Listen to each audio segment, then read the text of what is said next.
네, 오늘 제7장입니다. 누룩과 같으니라. 너무 잘 아는 말씀이라 네, 늘 듣던 그 말씀인데 또 어떻게 보면 우리가 어떤 마음으로 듣느냐에 따라서 또 새로울 수도 있으니까 너무 잘 아는 말씀이라 생각하지 마시고 함께 시간을 가졌으면 좋겠습니다. 자, 누룩과 같다. 이것이 제목입니다. 여러분, 누룩은 너무 잘 아시죠? 무엇이 누룩과 같다고 말씀하는가 하면 천국이 누룩과 같대요. 그러면 이 천국이 우리가 잘 아는 것처럼 무슨 천국일까요? 우리가 구원받아서 하늘에 들어가는 천국? 아니면 그 전에 이 땅에서 내 마음에서 이루어지는 천국? 둘 중에 어느 걸까요? 마음에서 이루어지는 천국을 말하는 거죠. 누룩과 같다. 네. 그래서 우리 마음에서 이루어지는 이 은혜의 천국이 마치 여자가 가루 서말 속에 넣어서 전부 부풀게 한 누룩과 같다. 이렇게 말씀하고 있습니다.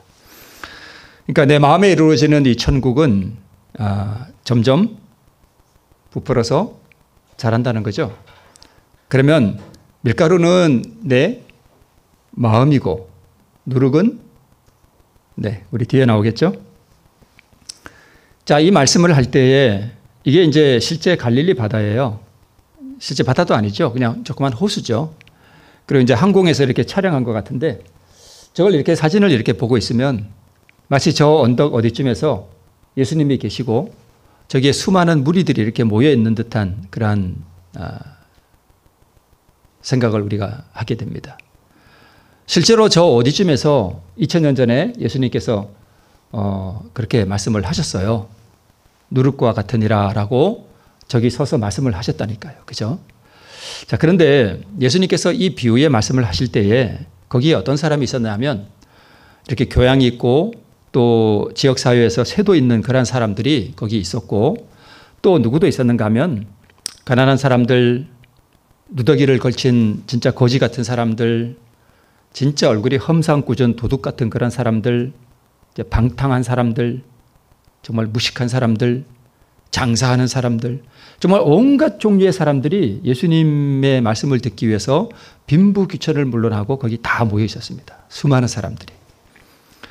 자, 그러면 이 말씀을 예수님께서 왜 하셨는가 하면 여기에 참 대조되는 사람들이 저 위에 교양 있고 또 세도 있는 사람들이에요. 근데 이 사람들이 무슨 생각을 했는가 하면 하나님의 나라가 이런 밑에 이 두 줄에 있는 사람들, 저런 참 사회적으로 정말 갖추지 못한 사람들, 이런 사람들로 천국이 이루어지는가 이런 생각을 했습니다. 그러니까 이 교양 있고 세도 있는 사람들은 하나님의 나라를 어떻게 생각했는가 하면 눈에 보이는 또 가시적인 이런 세상 나라들처럼 이렇게 이루어지는 줄로 생각을 했습니다. 실제로 이렇게 아시죠? 우리 마음이 아니라 실제로 이렇게 왕이 있고 백성들이 있고 또 영토가 있는 이렇게 눈에 보이는 나라들로 이루어지는 줄 알았습니다. 근데 예수님의 대답은 얘들아, 하늘나라는 그게 아니야. 하늘나라는 어디서 시작하는 거야? 마음에서부터 시작하는 거야. 라는 교훈을 주시기 위해서 이 누룩과 같으니라 라는 이 비유를 주셨습니다. 이렇게 많은 사람들이 예수님의 말씀을 듣기 위해서 모였는데 저기에 그렇게 많은 사람들이 있었습니다. 그러니까 하나님 나라는 이렇게 눈에 보이는 이런 가시적인 나라는 언제 이루어지는가 하면 영광의 왕국에 들어갈 때 그때 이루어지고요. 이 예수님께서 말씀하신 이 나라는 여기 한 사람 한 사람 한 사람 한 사람의 마음 속에서 이루어지는 그 천국을 지금 설명하고 있는 것입니다. 하나님의 나라가 이런 사람들로 구성되어지는가? 이 무언의 의문에 대한 대답으로 주신 비유의 말씀입니다. 자, 이 밀가루는 죽은 거죠. 그죠? 죽은 거예요, 사실은. 근데 여기에 살아있는 생명이 들어가면 저 죽어 있는 밀가루를 어떻게 한다고요? 부풀어 오르게 한다는 것입니다. 그래서 천국은 마치 여자가 가루 서말 속에 넣어 전부 부풀게 한 누룩과 같으니라 라고 말씀하고 있습니다. 원래 이 누룩은 죄의 상징으로 사용되었습니다. 그래서 이스라엘 백성들이 출애굽할 때 하나님께서 명령하시기를 절대 누룩을 보이지 말게, 그래서 떡도 누룩 없는 떡을 먹도록 그렇게 했습니다. 이 누룩을 예수님께서는 뭐의 상징으로 또 가지고 오셨는가 하면 천국에 대한 상징으로 사용하셨습니다. 자, 여기 두 사람이 있습니다. 한 사람은 지금 감옥에 갇혀 있고 한 사람은 뭐 같아요? 목사님 같습니다. 자, 하나님 보시기에 이 두 사람이 우리 보기에는 어떻습니까? 감옥에 있는 사람은 완전히 죄인이고 오른쪽에 설교하고 있는 이 사람은 의인 같죠? 우리 눈에는 그렇잖아요. 그죠? 그러니까 이 사람은 하늘나라에 있는 사람 같고 저 사람은 그렇지 않은 것 같습니다. 그런데 하나님 보시기에는 그렇지 않을 수도 있다는 것입니다. 누가 죄인이고 누가 의인인가? 만약 여기에 있는 이 목사님이 아무도 알지 못하는 자기만의 비밀스러운 죄악 가운데서 살고 있다면 하나님께서는 저 감옥에 있는 사람보다 이 사람을 더 큰 죄인으로 보십니다. 책임이 크기 때문에 그래요. 그래서 우리 실물교훈에 보면 바리새인은 죄에 대한 자책을 느끼지 않았고 성령께서 그에게 역사하실 수 없었고 그의 마음이 스스로 의롭다는 갑주에 쌓여 있었으므로 천사의 손이 정조준에서 던지는 날카로운 하나님의 화살도 그것을 꿰뚫을 수 없었다. 그리스도께서는 자기 자신이 죄인임을 아는 자만을 구원하실 수 있다라고 말씀하고 있습니다. 착각할 수 있어요. 이 목사님이 실제로 이 누룩의 경험을 하지 못했지만 맨날 자기가 설교하고 자기가 하나님 말씀을 연구하고 하니까 자기가 의의 이 누룩을 가지고 있다고 뭐 할 수 있는가 하면 착각할 수 있습니다. 얼마든지 그럴 수 있어요. 그래서 개신교회든 우리 재림교회를 막론하고 예수님께서 이 마지막 시대에 이 땅에 오시기 바로 직전에 그리고 예수님이 오시기 바로 직전에 이 많은 이 목사들이요, 이 서 있는 상태로 혀가 썩는다 그랬습니다. 그런 증언의 말씀을 우리가 알잖아요. 그죠? 네. 반면에 그렇다고 모든 목사들이 그렇다는 건 아니고요. 네. 반면에 이 14만 4천이 있잖아요. 마지막 시대에 살아서 구원받는 사람들의 상징인 이 14만 4천 중에 어떤 사람이 포함되어 있는가 하면 옛날에 하나님을 믿기 전에, 진정으로 하나님을 믿기 전에 이 14만 4천 중에 어떤 사람들이 포함되어 있는가 하면 술주정뱅이도 포함되어 있다고 그랬습니다. 술주정뱅이가 하나님을 믿고 회개하고 그 사람을 변화시키는 진리의 누룩이 그를 완전히 변화시켜서 마지막 시대에 예수님의 성품을 완전히 반사하는 그런 사람으로 변화된 사람들 중에 14만 4천 중에 그런 사람들이 있습니다. 증언에 그렇게 돼 있어요. 그러니까 이 진리의 누룩이 들어가서 변화시키지 못할 사람은 없습니다. 오히려 이 진리의 누룩이 변화시킬 수 없는 사람이 어떤 사람이 있는가 하면 이 거룩한 이 의의 성의를 입고 남들이 알지 못하는 자기만의 어떤 비밀스러운 죄악 가운데 그걸 끊어내지 못하고 살아가는 이런 사람일 수도 있고요. 또 하나는 자기가 이러한 의의 직분을 가지고 있기 때문에 자기가 마치 의로운 사람처럼 착각해서 자기는 변화되어야 할 필요를 느끼지 못하는 사람들 중에 그런 사람이 있을 수 있다는 것입니다. 네. 그래서 누룩은 사람을 변화시키는 하나님의 은혜의 능력을 나타냅니다. 이게 누룩이에요. 그래서 사람을 변화시키는 것은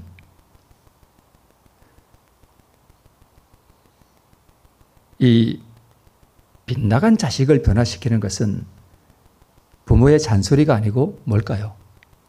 사랑이에요. 사랑이 사람을 변화시켜요. 이 자식이 조금 철을 들면 부모가 자기를 위해서 무엇을 했는지를 알 때 그때에 철이 들어요. 남자들이 군대 갔다 오면 철든다 그러죠. 왜 철이 드냐면 군대 가면은 이 유격 훈련을 하거든요. 유격 훈련을 하는데 그렇게 힘들어요.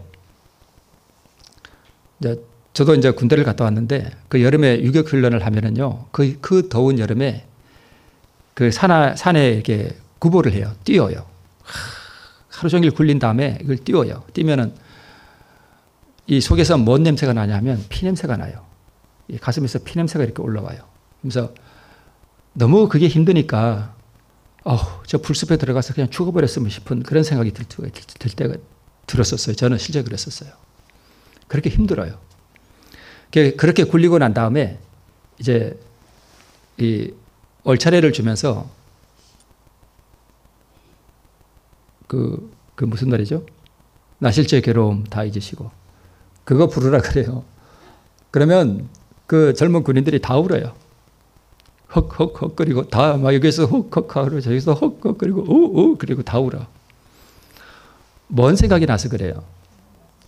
부모님 생각이 아버지보다도 특별히 그 엄마 생각이 나서 그래요. 그게 이제 철드는 거죠. 그래서 우리를 변화시키는 이 은혜의 능력, 이 누룩이라고 하는 것이 사실은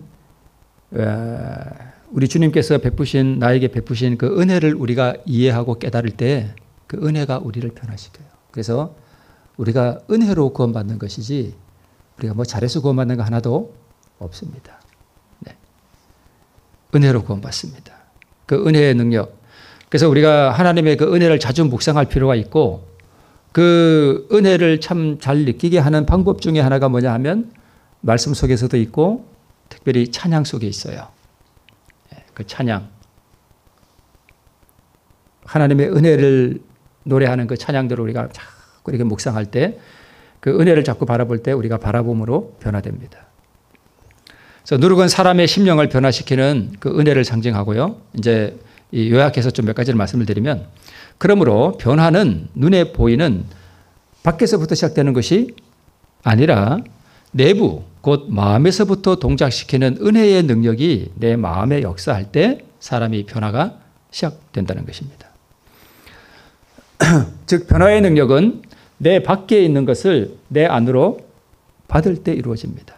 내가 이거 고치고 저거 고치고 내가 내 삶을 내가 개혁하기 위해서 내 스스로 무엇을 해서 되는 것이 아니라는 것을 알 수 있습니다. 그래서 내부에서 외부로 삶의 변화가 이루어져 나가는 것이다. 그 다음에 의지와 결심으로 변화를 이끌어낼 수 없다. 내 의지 정말 약하거든요. 그런데 이 의지와 성령의 도우심과 또 성령의 역사가 연합할 때 우리는 변화를 이끌어낼 수 있다는 말씀도 우리가 알고 있습니다. 그래서 이 삶의 변화는 순종으로 나타나는데 이럴 때 이 순종이 즐거운 것이 되죠. 그래서 이 은혜의 역사는 성령의 감동과 이끄심으로 이루어집니다. 그래서 성령의 역사에 굴복할 때 누룩의 생명이 변화를 시작합니다. 그러면 이 누룩이 언제 들어오냐? 누룩이 언제 내 마음에 들어오냐? 성령의 역사에 뭐 할 때요? 굴복할 때. 그때 은혜의 역사가 시작돼요.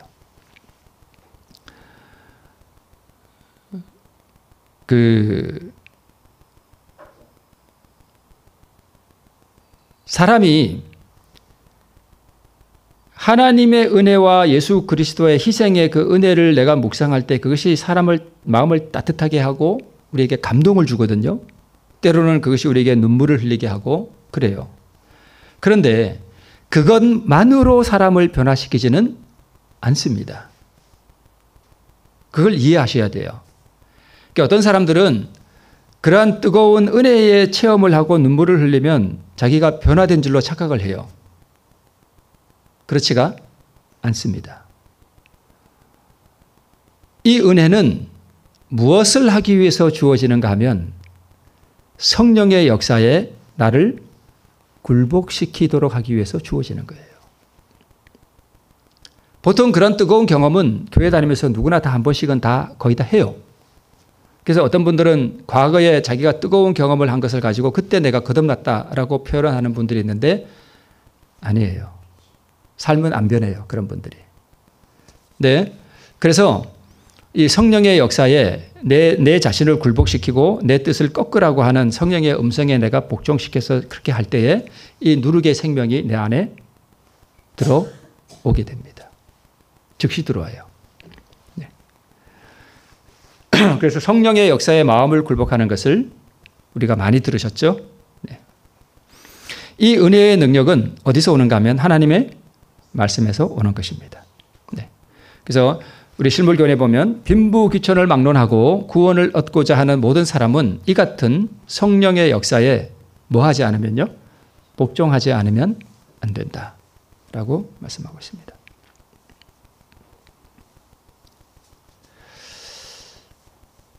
많은 사람들이 진리를 아는 것과 그 진리를 마음속에 간직하고 있는 것을 혼돈하는 사람들이 있습니다. 여러분, 우리가 진리를 아는 것과 마음속에 간직하는 것은 다릅니다. 그래서 진리를 아는 것은 그냥 지식일 뿐이에요. 그런데 진리를 마음에 간직한다는 것은 그 진리의 감화의 능력에 자신의 뜻과 의지를 굴복시켜서 따른다는 의미입니다. 이 구약 성경에 흔히 보면은 순종하라 그러잖아요. 순종하라, 순종하면 살리라 이렇게 표현이 많거든요. 그러면 그게 꼭 율법주의 같이 들려요. 그죠? 계명을 지켜야 구원받는 것처럼 들리거든요. 근데 이 순종하라는 말이 바로 이거예요. 진리의 감화의 능력에 자신의 뜻과 의지를 굴복시켜 따른다. 따르면 그게 뭘로 나타나는가 하면 순종으로 나타나는 거예요. 그러면 이 순종을 다른 표현으로 믿음이라고 그래요. 그래서 순종과 믿음이 같은 거예요. 그래서 로마서가 여러분 믿음을 얘기하는 책이잖아요. 로마서가. 근데 이 로마서가 이 후반부로 가면은 무엇에 대해서 많이 말씀하는가 하면 행하라 그래요. 행하라. 네. 왜냐하면 사람의 타락한 마음은 하나님의 계명과 충돌하고 반항하는 기본적인 성향을 가지고 있기 때문에 하나님의 말씀에 따르기 위해서는 자기 뜻을 굴복시키지 않으면 절대 순종이 일어나지 않습니다. 우리 마음에 그게 있다고요. 반항하는 성질, 그렇죠? 네. 그래서 사람이 성령의 감화에 자신을 굴복시킬 때 새로운 은혜의 능력이 임하고 이 은혜의 능력에 따라 즐겨 복종할 때 사람이 신의 성품을 받게 되기 때문에 그렇습니다. 자, 다음과 같은 질문을 흔히 듣는다. 하나님의 말씀을 믿노라고 주장하는데도 그들의 말과 정신과 품행에 전혀 변화를 볼 수 없는 사람들이 많이 있는데 그 까닭이 무엇인가? 또 자기의 목적과 계획에 대한 반대를 참지 못하고 거룩하지 못한 품성을 나타내며 말이 거칠고 거만하고 툭하면 성을 잘 내는 자들이 많이 있는데 그 이유가 무엇인가? 그들의 세상에서 세상 사람들의 생애에서 볼 수 있는 자기를 사랑하는 일과 이기심과 급한 성미와 성급한 말을 볼 수 있다. 그들은 진리를 전혀 알지 못하는 자들처럼 자만하기를 잘하고 선천적인 못된 성격을 그대로 가지고 있고 괴벽한 품성을 자주 나타내는 것을 본다. 그 이유는 그들이 거듭나지 못한 까닭이다. 그들은 진리의 누룩을 마음속에 뭐하고 있지 않대요? 간직하고 있지 않대요. 그래서 이 간직하고 있다는 뜻이 바로 앞에서 말씀을 드린 자기 뜻을 꺾는 것입니다.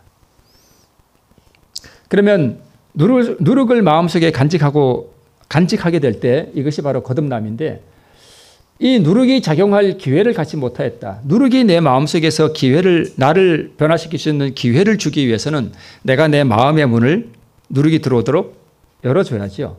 근데 열어주는 그 자체가 뭐냐면 바로 그거예요. 굴복하는 거예요. 그들의 선천적 또는 후천적 나쁜 성격이 누룩에 변화시키는 능력에 뭐 되지 않았다고요? 굴복되지 않았다고요. 네. 그래서 그들의 생애는 그리스도의 은혜의 결핍, 즉 품성을 변화시키는 그분의 능력에 대한 불신을 나타낸다라고 말하고 있습니다. 자, 성경은 품성을 변화시키는 위대한 힘을 가졌다라고 말씀하고 있습니다. 자, 몇 가지 좀 말씀을 좀 읽어보고 우리 마치도록 하겠습니다. 하나님의 말씀은 그것을 연구하고 지키면 마음속에 작용하여 모든 거룩하지 못한 성벽을 뭐 시킨대요? 복종시킨대요. 자, 하나님의 말씀은 그것을 연구하고 저기 지킨다 그럴 때 저거를 사람들이 자꾸 이렇게 율법주의적으로 생각하는데 그게 아니고 제가 말씀을 드렸듯이 자기 뜻을 뭐 하는 거예요? 성경에 이렇게 하라 저렇게 하라고 하는 말씀에 자기 뜻을 굴복시키는 거예요. 그러면 그게 복종시키는 거잖아요.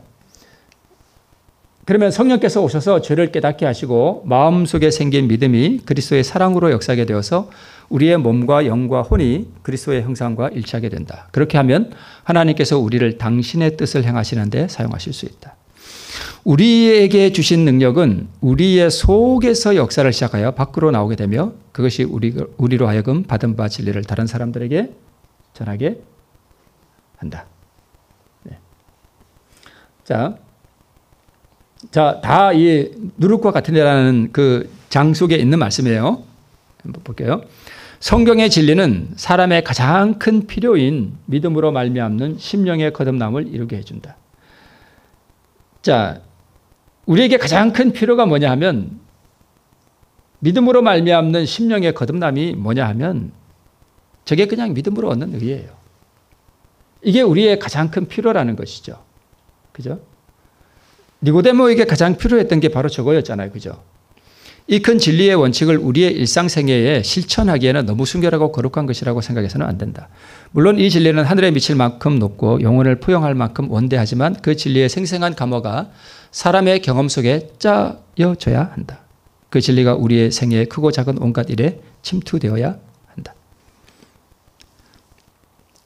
이게 하다 보면 이게 참 잘 안 될 때가 많아요. 네. 우리에게 가장 큰 필요는 믿음으로 말미암아 우리에게 오는 이 거듭남인데 이 거듭남이 무엇이 들어옴으로 되는가 하면 누룩이 들어옴으로 되는데 그러면 가만히 생각해 보면 이 누룩이 곧 뭐라는 것을 알 수 있는가 하면 의라는 것을 알 수 있습니다. 그게 의예요. 네. 누룩에는 뭐가 있는가 하면 이 생명이 있거든요. 의는 하나님의 사랑이며 사랑은 하나님의 빛과 생명이라고 사상복음 18페이지에 말하고 있거든요. 네.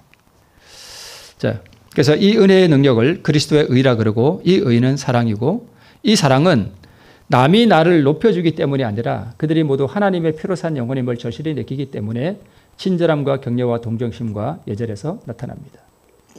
그래서 내 안에 은혜의 이 누룩이 작용하고 있는가 하는 것을 내가 무엇으로 알 수 있는가 하면 친절함과 또 격려와 동정심과 예절에서 나타난다는 것입니다.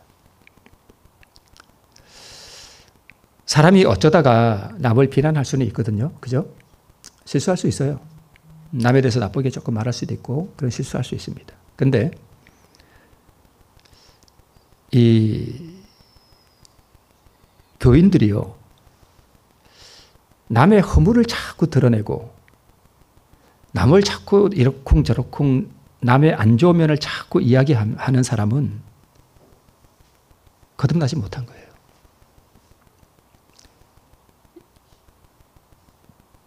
친절하지 못하고 예모가 없는 게 그게 의의가 없는 거예요. 그래서 그래요. 그러면 우리가 이런 말씀 너무나 잘 알잖아요. 그죠? 많이 들어왔잖아요. 그죠? 새로울 것도 없고. 그런데 이런 말씀에 우리를 이렇게 비추어 보면 사실은요, 저도 이 말씀하면서 뭐 저는 됐고 여러분은 안 됐고 이게 아니라 사실 이 말씀을 저도 이걸 준비하면서 사실은 저도 부끄러웠습니다. 왜요? 이 말씀이요, 저를 찌르더라고요. 너는 그러면서 저를 찔러요. 그러니까 이 말씀을 앞에 이렇게 놓고 보니까 참 제가 요즘 참 많이 느끼는 게 뭐냐 하면 이게 점점 깊어져 가는 것 같은데 내가 하나님 앞에 얼마나 부족한가 또 무능한가 하는 게 자꾸 이렇게 많이 느껴져요. 그러면서 이런 말씀을 앞에 이렇게 놓고 보면 말씀 앞에 확실히 내 자신이 너무 작아져요. 우리가 다 그런 걸 느끼잖아요. 그죠? 네. 나는 과연 이렇게 살았는가? 나는 지금도 이렇게 하고 있는가? 나는 정말 이렇게 예모 있게 하는가? 나는 이렇게 동정심이 흘러나오는가? 나는 모든 사람들에게 정말 친절하게 다 그렇게 하는가?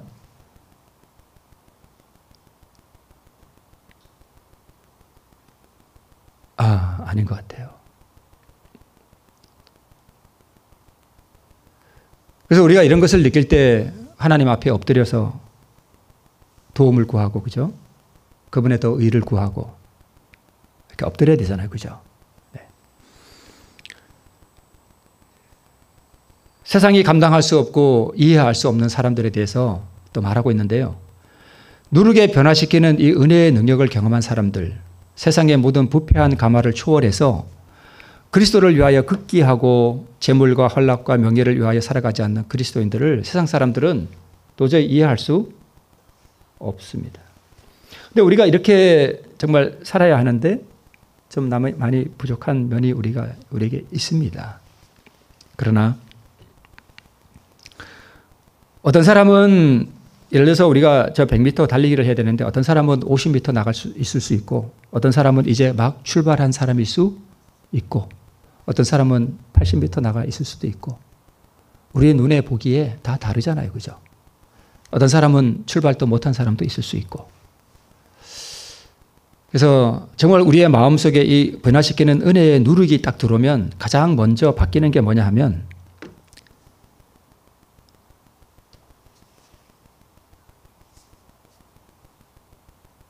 다른 사람을 나쁘게 보지 않습니다. 이게 가장 큰 특징이에요. 다른 사람을 나쁜 사람으로 보지 않아요. 이게 우리 마음속에 날마다 새로워져야 되는데 그래도 우리가 많이 부족하죠. 왜냐하면 우리의 마음속에 뭐가 있기 때문에 자아가 수시로 올라오니까 이게 우리를 힘들게 해요. 그죠? 그래서 사도 바울도 오호라 나는 공고한 사람이로다. 그렇게 절규했거든요.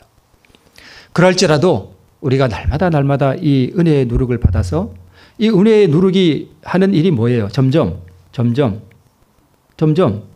부풀게 하는 거잖아요. 그러니까 오늘보다 내일 조금 더 부풀고 이게 부풀어 가면 되는 거 아니겠어요? 그죠? 네. 그래서 성령께서 우리에게 이 은혜의 말씀들을 통해서 우리에게 말씀하실 때 이 은혜의 말씀 앞에 우리가 날마다 굴복하고 또 날마다 우리가 살아가면서 내 아내나 내 남편이나 내 가족들이나 이렇게 부대끼고 살아가면서 내가 부족한 면을 많이 느끼지만 그럴수록 더욱 의가 필요함을 깨닫게 되고 하나님께 도우심을 구하고 날마다 더 구하고 그러므로 내 자신이 점점 주님을 닮아가는 그러한 모습을 우리가 보일 때 하나님께서 정말 우리를 사랑하신다고 우리 이 누룩과 같으니라 그 끝부분에 그렇게 말씀하고 있습니다. 네. 진리의 누룩은 사람 전체를 변화시켜서 거친 행동은 세련되고 난폭한 기질은 온순해지고 이기심은 관대하게 된다. 진리의 누룩으로 말미암아 순결치 못한 자가 어린 양의 피에 씻음을 받아 깨끗하게 된다. 생명을 주는 능력으로 말미암아 진리가 모든 사람의 마음과 뜻과 힘을 신령한 생애와 일치되도록 해줄 것이다. 그리하여 인성을 가진 사람이 신의 성품에 참여하는 자가 되고 이러한 우리의 성품의 아름다움과 완전함을 통해서 그리스도께서 영광을 받으시게 된다. 이런 변화가 생기는 것을 보고 천사들은 말할 수 없이 기쁜 노래를 부르게 되고 하나님과 그리스도께서도 그분의 품성을 닮은 영혼들을 인하여 몹시 기뻐하시게 된다. 이게 마지막 끝마치는 말씀입니다. 근데 이런 말씀에 비춰보면 우리가 어떤 것 같아요? 저는 그렇게 살아갑니다 하고 우리가 손들기는 참 부끄럽잖아요. 저 자신부터. 우리가 다 부끄럽지만 그러나 오늘 또 다시 한번 엎드리고 내일 또 하나님 앞에 다시 한번 나의 부족함을 고백하고 엎드리고 그분의 의를 구하고 그분을 더욱 닮아가기 위해 다시 한번 엎드리고 그럴 때 우리가 점점 자라가는 것이죠. 오늘 이 변화시키는 은혜가 성령의 음성에 굴복하는 우리 모두에게 충만하기를 바라며 말씀을 마치겠습니다.